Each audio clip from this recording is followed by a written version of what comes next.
إن الحمد لله نحمده ونستعينه ونستغفر ونعوذ بالله من شرور أنفسنا ومن سيئات أعمالنا من يهده الله فلا مضل له ومن يضلل فلا هادي له وأشهد أن لا إله إلا الله وحده لا شريك له وأشهد أن محمدا عبده ورسوله صلى الله عليه وعلى آله وصحبه أجمعين والتابعين لهم بإحسان إلى يوم الدين. أما بعد فإن أصدق الحديث كتاب الله وخير الهدى هدى نبينا محمد صلى الله عليه وسلم وشر الأمور محدثاتها وكل محدثة بدعة وكل بدعة ضلالة والضلالة والها في النار. أما بعد فأحييكم بتحية الإسلام وهي تحية من عند الله مباركة طيبة. السلام عليكم ورحمة الله وبركاته. أسعدنا الله وإياكم أوقاتنا جميعا ونسأل الله تعالى أن يوفقنا لما يحب ويرضى وأن يجعلنا من عباده الصالحين الذين يستمعون القول فيتبعون أحسنه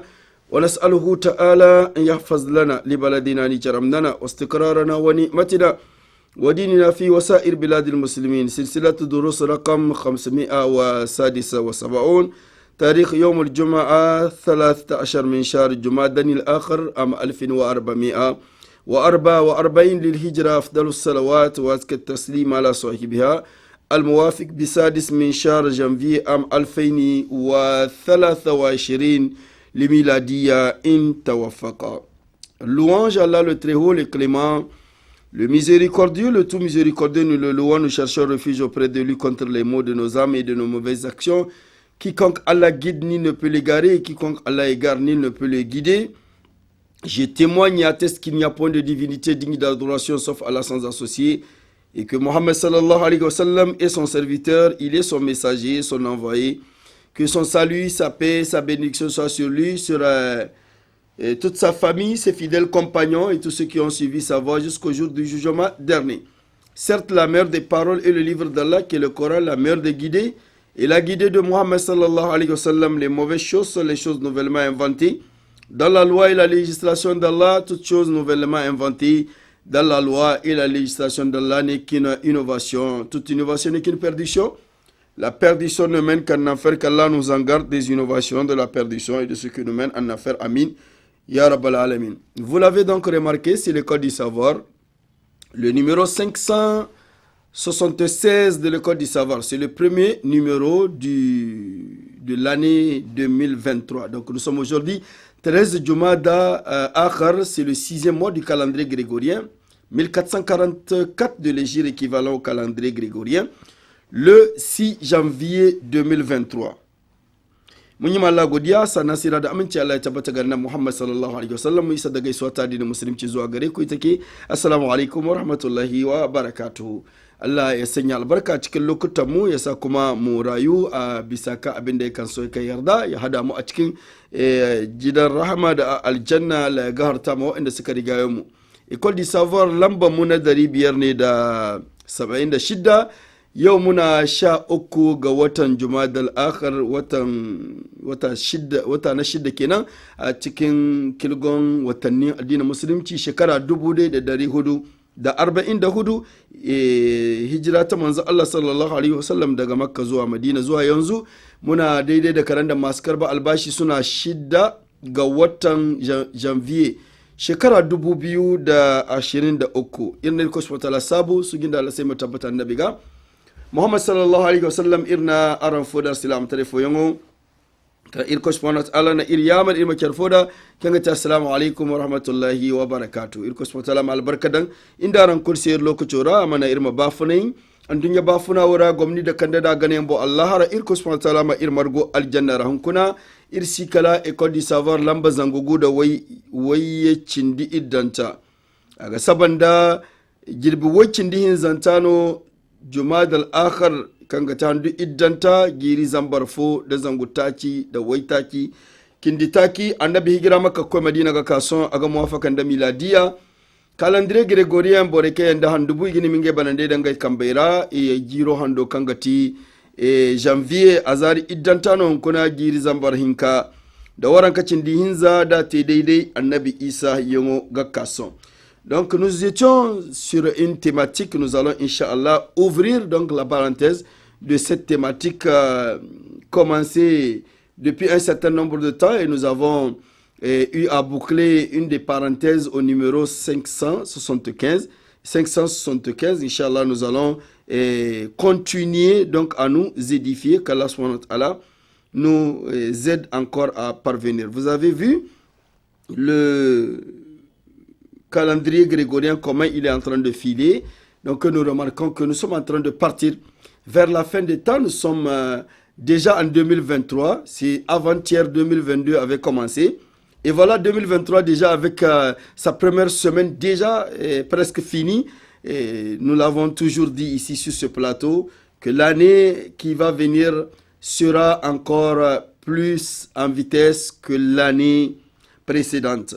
Cette année 2023, elle va filer plus que 2022. Alors qu'Allah subhanahu wa ta'ala nous mette sa barakat dans nos temps et qu'il nous permet de profiter donc le plus qu'il le faut avec ce bienfait dont il nous a comblés. La thématique dans laquelle nous étions en train de parler du comportement de l'homme, le changement, c'est le changement de mentalité. C'est dedans que nous sommes parvenus au comportement, au caractère des hommes et nous avons parlé des hommes qui viennent s'intégrer dans votre vie, des individus qui viennent et qui ont plus besoin de votre aide parce que nous l'avons dit que les plus utiles dans une société sont ceux qui sont utiles pour les autres. Les plus utiles dans une société sont les plus utiles aux autres. Donc pour ce fait, vous avez donc des personnes qui viennent dans votre vie et ces personnes-là sont d'abord les premières personnes de votre vie qui sont vos parents parce que c'est à eux que vous devrez le plus, même s'ils ne sont pas des musulmans, parce que Allah subhanahu wa ta'ala a ordonné à l'individu d'être bienfaisant, d'être en harmonie, d'être celui qui se comporte très bien avec ses parents, même s'ils ne sont pas musulmans. Et Allah subhanahu wa ta'ala a dit, la seule chose qu'ils ne détiennent pas, c'est de te pousser à désobéir à Allah ou à associer à Allah d'autres divinités. Mais Allah a demandé que tu restes en harmonie, en paix avec tes parents. Donc c'est les premières personnes de ta vie. Les deux parents sont les premières personnes qui sont dans ta vie. Ils ne sont pas intégrés dans ta vie. Ils ne sont pas venus te rencontrer dans ta vie. Non, ils font partie de ta vie parce que c'est les deux par qui Allah subhanahu wa ta'ala t'a conçu. Donc tu es une moitié de ton père et une moitié de ta mère. Allah subhanahu wa ta'ala a dit وَوَصَّيْنَا الْإِنسَانَ بِوَالِدَيْهِ حَمَلَتْهُ أُمُّهُ وَهَنًا عَلَى وَهَنٍ وَفِصَالُهُ فِي عَامَيْنِ أن اشكر لي ولوالديك إلي المصير وإن جاهداك على أن تشرك بي ما ليس لك به علم فلا تطعهما وصاحبهما في الدنيا معروفا. Allah le Très-Haut a dit, j'ai ordonné à l'homme d'être bienfaisant envers ses deux parents car sa mère a pris l'a pris dans son ventre peine après peine et a mis au monde ce dernier et a eu à l'entretenir, à l'allaiter pendant 2 années et une suivi totale qui s'est présentée jusqu'à ce que l'individu ou l'homme prenne conscience de qui il est, de qui il émane. Allah subhanahu wa ta'ala a dit alors tu dois être reconnaissant envers tes deux parents.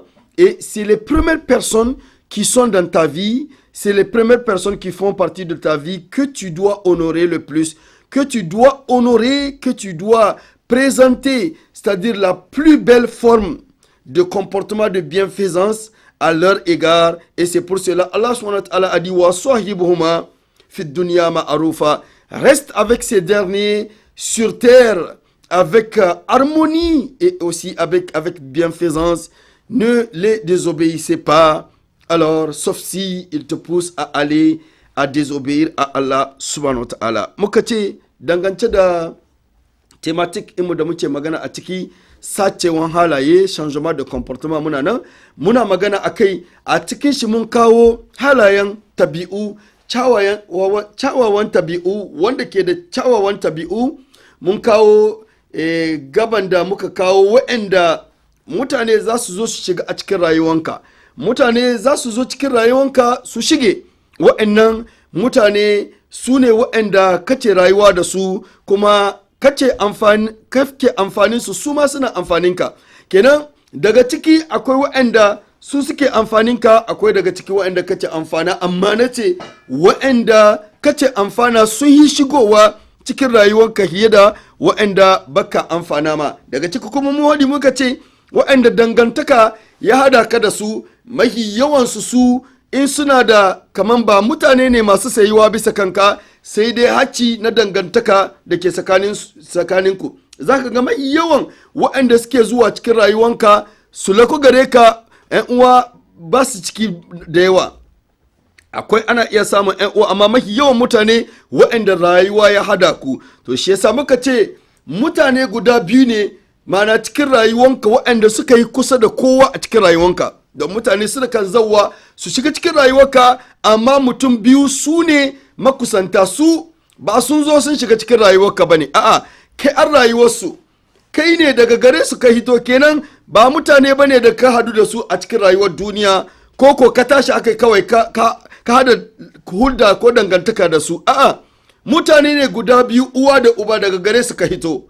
Kai rabin uba ne da rabin uwa, kenan daga mutane guda biyun nan daga gare su Allah ya halicce ka. Shi sa Allah ya ce na yi ma da adam wasiki cewa ya kyautata ma iyayensa, kuma uwar ta dauki cikin shi rauni bayan rauni, kuma ya zo ya rene shi shekara 2, kuma ya ci gaba da tarbiyyatar da shi da biye da shi har lokacin da ka kai ka balaga, haka kai abin da kace iya yi ka gane ka hatta idza balaga ashuddahu wa balaga 40 sana, haka kai mana ka balaga har bayan balagan ma ka kai shekara 40 ka cika kana aiki kana samun arziki. To Allah mai girma da daukaka ya ce ka kyautata ma mutane guda biyun ga, ko da sun kasance kahirai ne. Kyautatawa ya wajabta a kanka, yin musu ya wajabta a kanka, taimaka musu ya wajabta a kanka. Sanani da duk abin da suke yi da maganganunsu da fucinsu, ke hakuri da su, tun da lokacin da kace baka magana ba ma hushin kace, kukan ne kace, damuwarsu kace, ba su gaji da kai ba. Kenan Allah bai yarda ka ci da haccinsu. Yau Allah ya maka rahama, Allah ya lullube ka da arziki, bari iyayenka su ji daɗi a ciki, tambaye su abin da suke so ka musu. Don wata rana sai labari zaka wayi gari ba su nan, kana tuntuba ka bibiya kaga ka samu ko da uwa wadda za ta maka magana ko addu'a babu. Wanda duk ya tarar da uwayensa suna masa addu'a, ya kwantar da hankalin shi a cikin rayuwar shi, da duk wanda zai shigo cikin rayuwarka, duk wanda zai zo ya shiga rayuwarka, to mai sauki ne idan ka samu albarkacin uwaye, idan ka samu addu'ansu, ka kwantar da hankalinka da duk wanda ke neman cuta maka a cikin rayuwarka ba zai samun daman cuta maka ba. Kenan saboda haka Allah ya ce wa in jahadaka ala an tushrika bima laysa laka bihi ilm fala tutihuma. Abu guda ne idan suka jaka su kai ka ga shirka, ka saba ma Allah, ka hada Allah da wani, Allah ya ce nan kakka musu biyayya, nan kakka biye musu. Amma bayan haka nan Allah bai yarda ba, wa sahibuhuma fi duniya ma'arufa. Allah ya ce ka zamna da su a cikin rayuwar duniya zama caccawa, ka gwada musu kyawawan tabi'un da muka ce to uwa da uba su suka cancanta ga ɗa ya gwada musu mana kyawawan tabi'u, kyawawan halaye, don su suka aihe ka, su suka rene ka, su suka sa ka hadu da duk abin da ka samu a cikin rayuwarka na duniya. Irne thématique ko kan boyar goga salan changement de mentalité. Borma inga alhalo barmai borai minge alhalai barmai rano irka ga sala andami zai bafuna ala sirai bon da borai gora da halaka son borma te barkan ni daga hansaka bori din goga bafunai da borai mate barkan ni da aga hansaka bori mate bora kan da goga bafunai da bor hanne a daga bori da bor lalai goga doron da aga hin suri doron daira mate barkan mana ni da aga hansaka bori irko subhanahu wa ta'ala ama irdai bor yandi wodi seno irne ago ara bor yankaya ikaga furni bafunara bor kanga furni bafuna dirra ago borai dirra mana boriyan kan ninde haifogo ninde gamara nye za tarai wal nya ka fosin tarai gwaran gamara boriyan mo gon haikul man ninde margu andunya ba funai ngono naran margu to irne nafado harai irga tabbatan diga bai kan boraira a bisa bora kulu a gonda nafa ti bora kan ga borai nafa ga bisa bora kulu to wodin ramo aranga di kan borai ga ka bordan bindi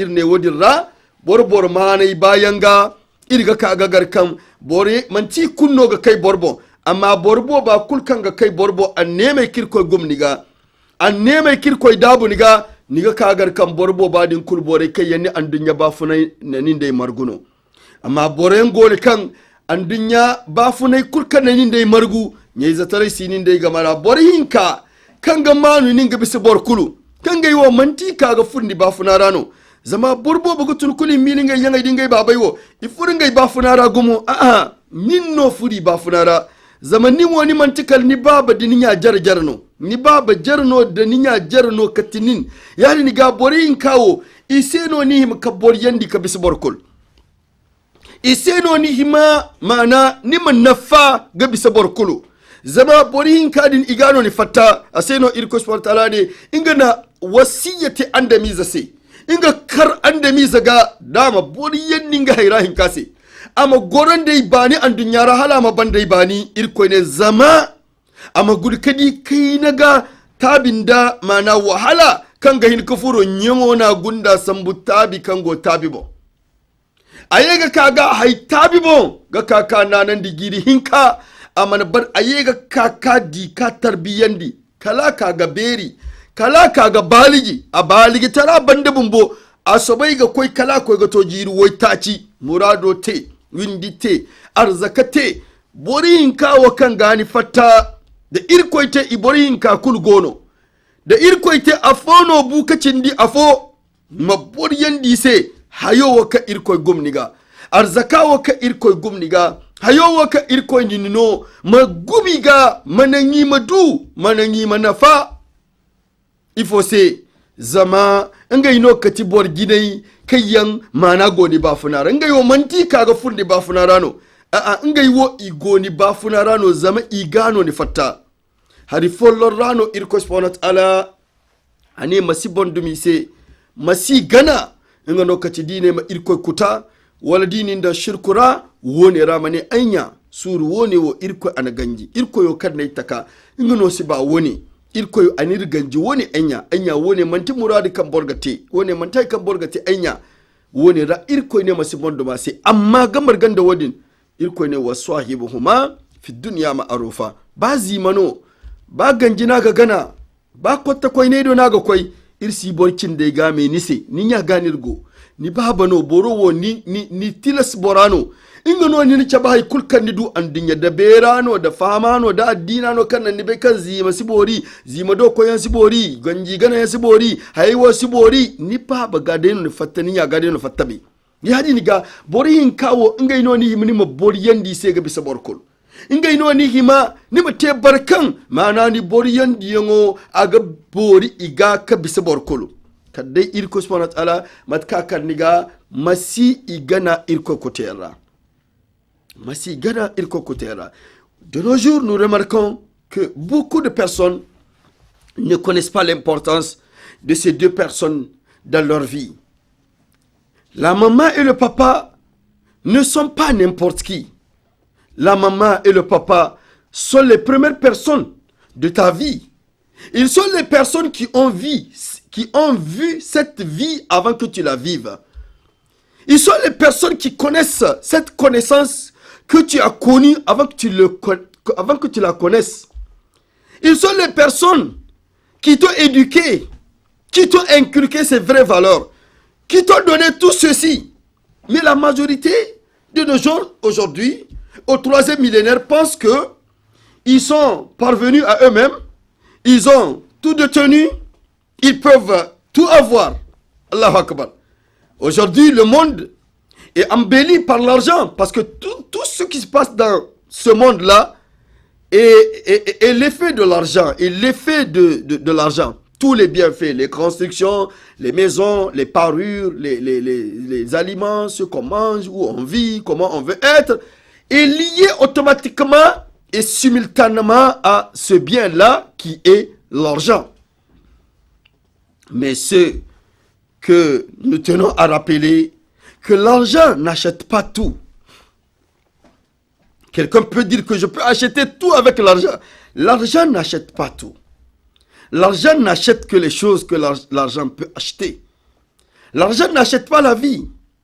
L'argent n'achète pas les vraies valeurs familières. L'argent n'achète pas la religion. L'argent n'achète pas la raison, la connaissance. Il y a tant de choses que l'argent ne te donne pas. Alors, si tu l'as, cet argent-là, ne pense pas que l'argent peut te donner des parents.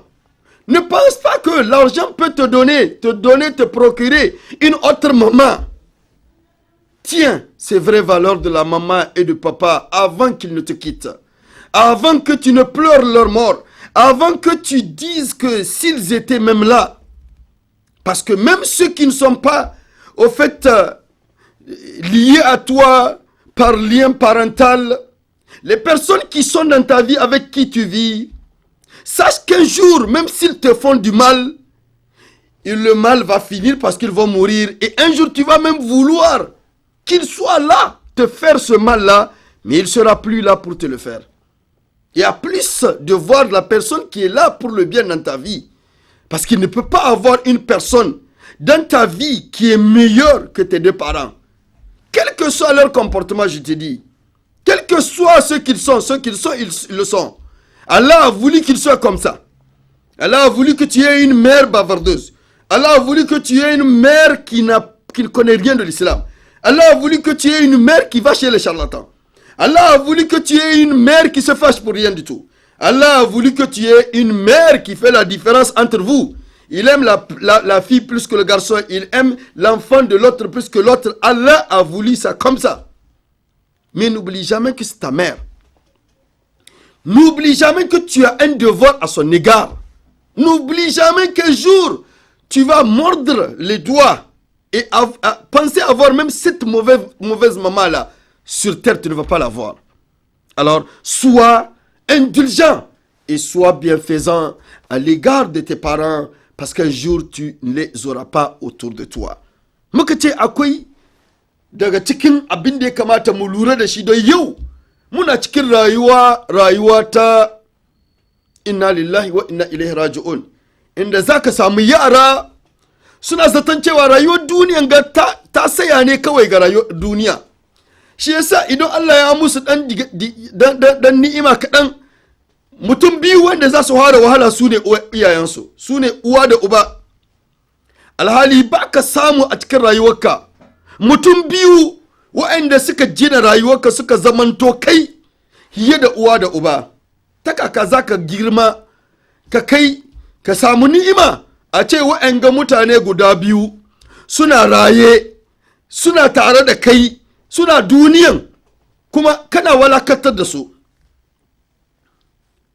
Wa'annan mutane su ne ya kamata ka tallafa yanda suka tallafa maka lokacin da kace cikin jinjirinka kana cikin jariri kana cikin tsumma su suka wance ka su suka yi ruwan zahi cikin sanyi suka lullube ka bayan wanka.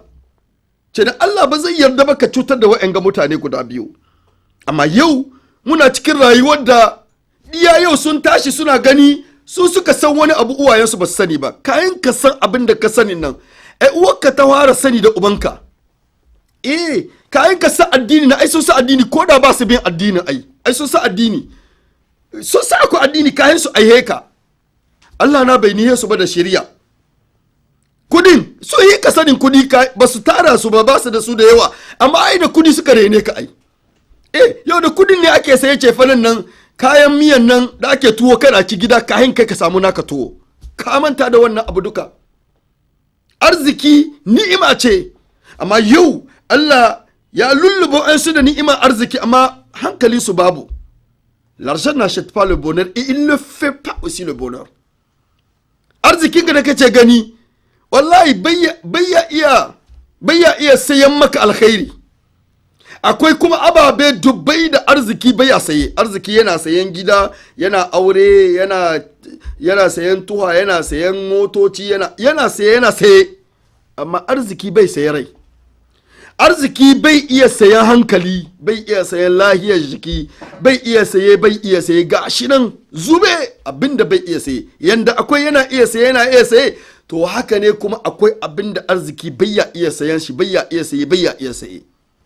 Kina ka kwantar da hankalinka da abinda Allah ya baka, ka bar uwayenka su samu amfanin shi ka su mutu. Wata rana za ka lullube, ka dubi duk duniya ba su nan sun mutu, sun bar maka duniyan. Kenan mu zamanto masu taka sansan a cikin wannan al'amari, saboda wata rana za ka wayi gari ba su nan. Haka ga Allah ya baka arziki, su ne waɗanda kace cuta musu, su ne waɗanda ba su san komi ba suna damunka. Allah na yi nihi babanka ya zamanto ba addini. Allah na yi nihi baba ya mutu da addinin shi, amma uwa ita bata gane ba komi ga addini. Tana zuwa wajen malam Tibo, tana zuwa wajen boka, tana tiffatanta, tana tofinta, tana komi. Inna aiki ya kamata da arzikinka ka taimaka ma inna hatta yi ta cikin wannan hali. Kai ya kamata ka kama hannun inna sai ta yi ta cikin wannan hali. Da inna ta same ka cikin wannan hali, wallahi da ta yi kokarinta duka ka hita ciki. Amma kai kai da kace ga bai kamata ba abin da take yi, ita daidai take ga abin da take yi. Ma abin da abisa kanka shine hakkin da Allah ya doro ma. Don Allah na ya doro ko da kahira ce innan, Allah bai yarda baka cuta mata, Allah bai yarda baka kuntata mata, Allah bai yarda baka tozartar da ita. In baka yi hankali ba duk ababen da muka hudi sai ya haru gare ka. Ka kyautata musu. Allah na ya nihe ka da dangi irin haka. Allah na ya tayar da ka cika ka dangance da wannan mana sharri da kace ga bayan girma, bayan ka balaga, ai da haka ka tashi. Ka san da in kudin haram suka rene ka, ai baka sani ba. Ka san da kace yaro yo safi nawa suka maka, ba su sani ba ne. Allah bai shirye su ba, bai nihe su ba da abin da ya yi nihinka. Allah na ya sa ka gane, kenan kai musu addu'a Allah ya shirye su. Kai ta tattata musu ma dama ba su mutu ba, ka kyautata musu hakkahin mutuwa ya zo. Wallahi wata rana za ka lalibi duniyan nan sai ka samu kanka cikin halin da muke ciki. Kana son ka samu dai uwa dai ta ce wane abu kasa nike so a kamini, wallahi ba ka samu. Lokacin nan za ka yi kukan nadama. Akwai su da dama wa'anda ga arzikin babu uwar ce arziki, babu uwar wadda ta yi wahala har ya samu arzikin babu. Elle s'est sacrifiée, elle s'est tuée pour que tu arrives. Allah mai girma da daukaka ya shirye mu.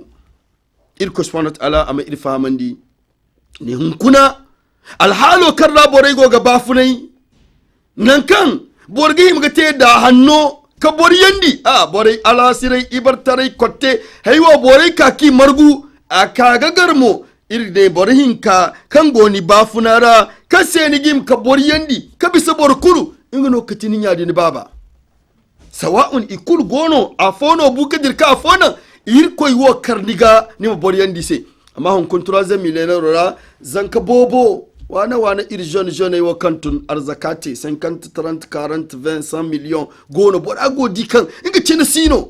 Allahu akbar. L'argent ne fait pas le bonheur. Il y a plein de personnes qui ont de l'argent, ils ne sont pas gays, ils ne sont pas en bonheur, ils sont dans le malheur, ils vivent dans le stress et c'est pas le malheur. Burbo gona irko nino arzaka annemo go haykulgo isiga makani ibafuna sigate addini si irko si annabi bayyan si arzaka ni asiba haykaga teda manga boro di bonheur manga boro di mana barka ifose zama borihin kawo kango abafunara kanga tinya da baba inga ina dokkorai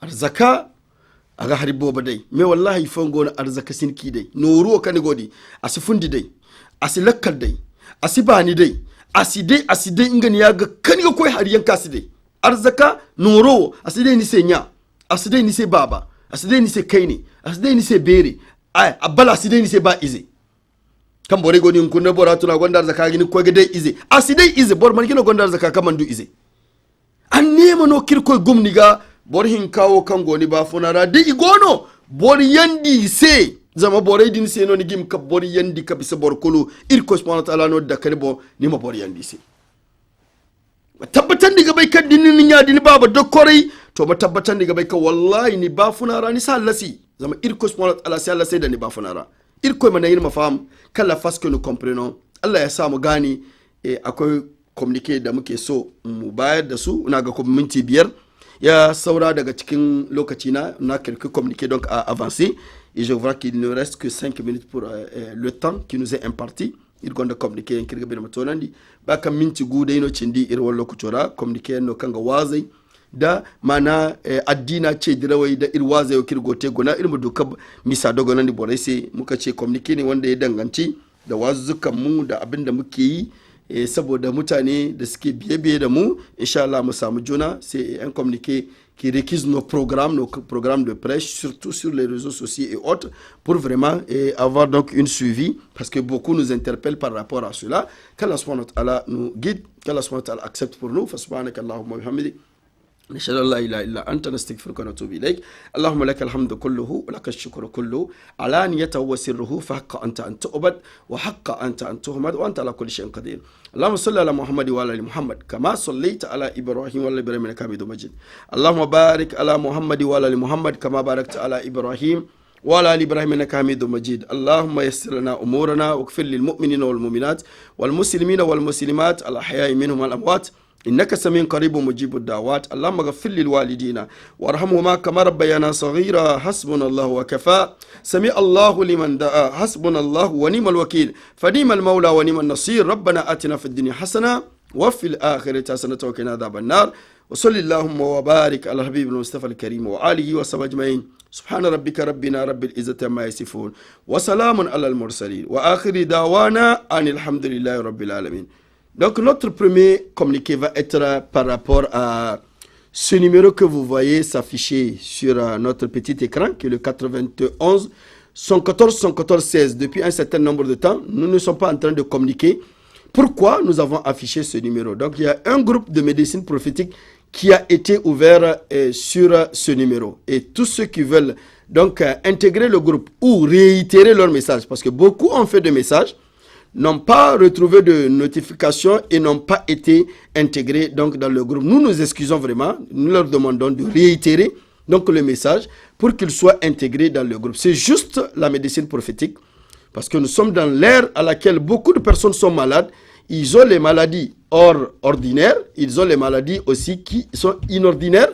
Alors par rapport à cela, nous apportons beaucoup de contributions pour pouvoir donc nous aider à prendre des préventions et aussi à nous traiter au cas où on est malade. Donc le groupe n'est fait que pour ça, il n'y a pas d'échange dans le groupe. On n'envoie rien dans le groupe sauf par erreur. Et on écoute, ou si on a une question, ça ne va être que d'ordre de santé, ça ne va pas être d'ordre juridique, Inch'Allah. Le deuxième communiqué, c'est par rapport à nos prêches sur les réseaux sociaux. La première chose, c'est nos prêches qui passent sur YouTube. Donc nous avons la majorité de nos prêches que nous faisons, que nous présentons sur YouTube pour simplifier, au fait, avec la connexion aux gens, de pouvoir suivre nos prêches. Donc sur YouTube, vous écrivez Niger Al-Rama. Quand vous écrivez Niger Al-Rama Abdelaziz, automatiquement, le nom là que vous voyez s'afficher sur l'écran, vous augmentez juste Niger au début, Niger Al-Rama Abdelaziz. Donc vous allez voir notre page sur YouTube. Donc vous allez vous abonner pour que à chaque fois que nous mettons des nouvelles vidéos, vous puissiez voir. Et vous, n'oubliez pas de notifier donc la cloche de notification pour qu'on vous notifie qu'une nouvelle vidéo a été donc mise. Le troisième communiqué, c'est par rapport donc à la page Facebook. En 2023, nous avons jugé réouvrir notre page Facebook sur laquelle nous allons continuer à faire donc les publications, surtout de nos prêches. Et là aussi, vous écrivez Al-Rama Abdelaziz, vous vous abonnez à notre page et vous mettez aussi la notification parce que les prêches qui se feront, Inch'Allah, en général, vont être en direct même. C'est-à-dire, là-bas sur Facebook, nous essayons de faire directement les prêches, c'est-à-dire en direct. Donc, vous allez avoir une notification comme quoi, Al-Rama Abdelaziz est en train de faire un prêche en direct sur Facebook. Le 4e communiqué, s'il plaît à Dieu, nos prêches interquartiers, Inch'Allah, demain, samedi 7 janvier, nous serons, Inch'Allah, du côté de la région donc, de Dosso. Nous allons à Dolé, il y a donc un village après Bolbol, donc après quelques villages. Nous allons, Inch'Allah, dans ce village pour notre prêche d'inter-village. Voilà donc nos communiqués. Abin da muka wadi muka ce na harko shine lamban ga da kuka ga bisa kan ekran. 91-74-74-16 lamba ne wanda muka bude mana group na magunguna a bisa kai. Wannan group in ba abin da ake bisa sai dai zancen cuta da magani. Kenan in mutum yana so ana sa shi ciki, aka sa shi mutum bai tambaya ta sha'anin shari'a dini sai dai bisa kan rashin lahiya ko abin da ya danganci rashin lahiya da magani na jiki haka da magunguna na iska da sauransu. To sa'annan kuma wa'ansu su riga sun tambaya ba a sa su, muka ce muna ba su hakuri, wanda ya ga ba a sa shi ba ya sake message don yawan abu ne ke sa wata rana kuna gani ban ma yin wannan. Sa'annan na biyu shine wa'anda suke son biye da mu bisa kan YouTube sai ku rubuta Niger Al-Rama, wanda ke ji sai ya sa in yaro ne ke iya wanda bai iya rubuta ya sa a rubuta mai, da an rubuta Niger Al-Rama za ku ga page mu na YouTube. Mutum ya sa abonnama in, mutum ya danna bisa kan abonnama, ya danna bisa kan wannan dan mana ringin nan, sai mutum ya rangana bisa, saboda in muka sa sabon video mutum ya samu ya ganshi da sauki. Sa'annan na uku shine page mu na Facebook, da mutum ya rubuta kuma Al-Rama Abdelaziz zai ga page mu a cikin Facebook zai gani, kuma mutum zai sa ko amice ko ya sa abonnama daga cikin mana page mu, kuma ya sa notification. Shi zai sa da mun fara wani wa'azi, don wazuka mai yawa muna yin su a direct, da mun fara wani wa'azi insha Allah mutum zai samu cewa Al-Rama Abdelaziz yana wuri kaza yana wa'azi an direct. Sa'annan sai communique mu na karshe shine mana abinda a gare mu shine tahiya in Allah yarda za mu je garin da ake ce ma Dole bayan huce Doso, insha Allah wa'azi gobe ran asabar bayan sallar asar zai fara har zuwa bayan sallar isha in Allah subhanahu wataala yarda. Irne communique kan goyar sai igina ga nokti lamba wa karango gadi karango bon kan gati waya ga cindifo waye cinditaci waye cinditaci iwo cindi iddu amantikala lamba no kan goyar kambera, amma irna groupe fera bon kan gati medicine prophétique groupe odin amantikala safari groupe no safari hinni gitabon da dore yani ga dina boddan groupe ora isiba borma hayan kutte kan manti dorin da safari na gaguna borsi alwala wal kiti hayan tenodin da borgon da dori folai kan goni kan kamno ni gini kate groupe ora bor ya samba gani min gaidan imandi min gaidan irga ya fice ciga haye bayan wose no riga bora me yega samba irme yega di a messageo irga insha Allah bora adan groupe ora abandaga bore kinga banga mir wazai gana wazu boba gono irni da YouTube pajo ngawo Al-Rama Abdelaziz o Niger no gajini yani ga kadabo da Niger niga da Niger Al-Rama Abdelaziz to kun niga di ir wazai kulkango YouTube rano Facebook mo niga da Al-Rama Abdelaziz zanna kar niga di ir pajo nima abone pajo ga YouTube mo ma abone pajo ga ma cloche zodin ma nanu ngono gana zair na was ta gidan niga duwa YouTube ne har Facebook zair go wazu and direct niga maka Al-Rama Abdelaziz go wazu nango filana lokaci wani wara nimu duka wazu suivre hadde connexion